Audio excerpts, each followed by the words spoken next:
मैं सप्ताह की शुरुआत में बिजनेस ट्रिप से लौट रहा था। मुफ्त उड़ान लेने के बजाय मैंने वहां थोड़ा समय खुद के लिए निकालकर छोटी छुट्टी मनाने का सोचा। हालांकि लंबी ड्राइविंग मेरे लिए नया अनुभव था। मैं 10 घंटे तक गाड़ी चलाता रहा, वो भी बीच में होटल में रुककर। लेकिन ये रोड ट्रिप करीब 20 घंटे लंबी थी और मैंने सिर्फ एक ही होटल बुक किया था। मैंने पहले कभी इतनी लंबी ड्राइविंग नहीं की थी, फिर भी मुझे नहीं लगा कि मैं नहीं कर पाऊंगा। शुरुआत में सब ठीक था, शहर, कस्बे और कई कारें साथ थीं। लेकिन जैसे जैसे मैं आगे बढ़ा, कारें कम होती गईं और आसपास के शहर भी गायब होने लगे। सड़क के दोनों तरफ सिर्फ घास के मैदान और घने जंगल थे। शाम 5 बजे हल्की बारिश शुरू हुई, जो धीरे धीरे तेज होती गई। बारिश इतनी तेज हो गई कि आगे देखना मुश्किल था और लगता था जैसे जंगली इलाके में बढ़ने के साथ बारिश और भी बढ़ रही थी। मुझे लगा था कि सूरज डूबने से पहले बारिश रुक जाएगी, लेकिन ऐसा नहीं हुआ। अब मैं धीमी गति से पूरी सावधानी से गाड़ी चला रहा था ताकि खाई में न फिसल जाऊं। सूरज डूबने के बाद भी मैं करीब 1 घंटे तक तेज बारिश में उसी तरह आगे बढ़ता रहा।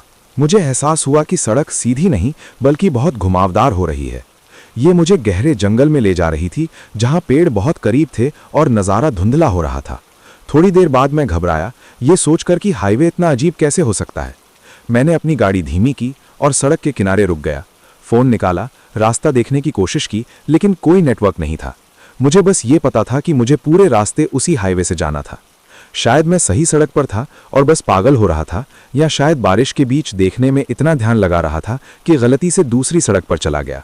समस्या ये थी कि मुझे ये नहीं पता था कि इनमें से कौन सा सही था।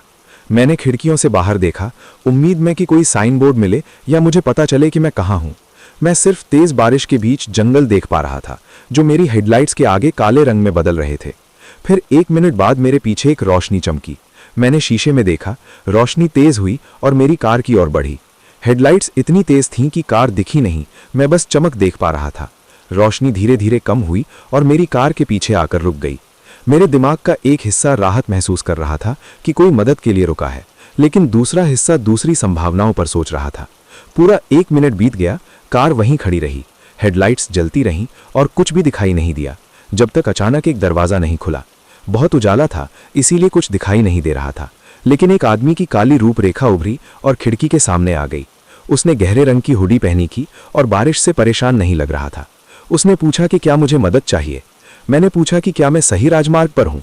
उसने सिर हिलाया और कहा, हाँ, मैं आपकी मदद कर सकता हूँ, बस मैं अपना फ़ोन लेकर आता हूँ। जैसे ही मैंने खिड़की बंद की, वो चलने लगा। उसकी बातचीत में कुछ अजीब था। उसे नहीं पता था कि हम किस सड़क पर हैं। मैंने शीशे में देखा, वो चमकती रोशनी के पीछे गया।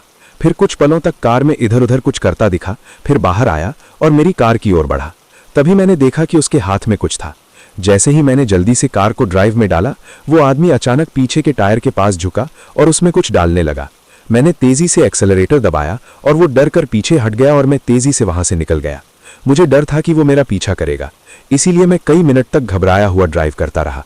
बार बार पीछे देखता रहा कि कहीं उसकी गाड़ी तो नहीं आ रही। किस्मत अच्छी थी कि उसने मेरा पीछा नहीं किया। लगभग 2 किलोमीटर बाद एक चौराहा मिला, जहां पेट्रोल पंप का बोर्ड था।